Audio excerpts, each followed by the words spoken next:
Here's an early warning call on the risk that the focus of Donald Trump's trade wars will shift, wholly or partially, from China to Europe, in conjunction with progress towards Trump's advertised big settlement with Xi Jinping on the China trade war front. Now, of course, a risk warning is not the same as a prediction. It's more like saying that it would be a big surprise, as well as a pleasant one, if Trump does not turn his trade fire towards Europe. Now, you may be thinking, how can anyone predict anything that Donald Trump will do? Isn't that a waste of time? Well, we have a go at that question in the latest note in our Global Political Drivers research series. And the title of our report is Trump the Predictable. Our main argument is that while the outcomes of the Trump policy process may be unpredictable, the inputs or ingredients are all too predictable.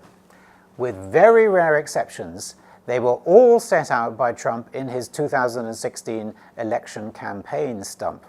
Many of them, in fact, can be traced to his earlier days, such as trade wars or getting along better with Russia. The track record of that ingredients coming back and back, if they're on the back burner, they always come back, is shown in the graphic you can see here. And this, in our view, constitutes an adequate track record already to provide a framework for forecasting. And the analytical key is to work out what are the mechanisms or triggers for moving between the four stages you can see in this graphic of the Trump policy implementation progress. And we see three such mechanisms. The first is launch a policy, meet an obstacle, pause, and then resume the charge. And we can see examples of this right now in the withdrawal of troops from Syria and potentially now also from Afghanistan. The second mechanism is mixing it up. That we saw early on in the presidency with the China trade wars and North Korea dossiers.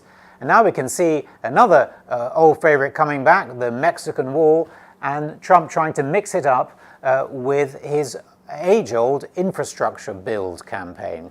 Probably won't get anywhere, but a good example of the mechanism. The third and final mechanism is inflection points, and that's the relevant one for our main message here on the likelihood of a new European trade war. The inflection point in question, as mentioned at the beginning, is the endgame in the China trade war. Now, that endgame is bound to be less than fully satisfactory.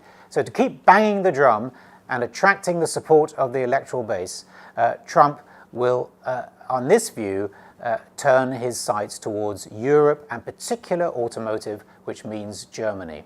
In his State of the Union speech last week to the US Congress, in a passage on the NAFTA succession, he obliquely referred to such a prospect when he praised the NAFTA successor treaty as meaning or ensuring that more cars will bear those four beautiful words, as he put it, made in the USA.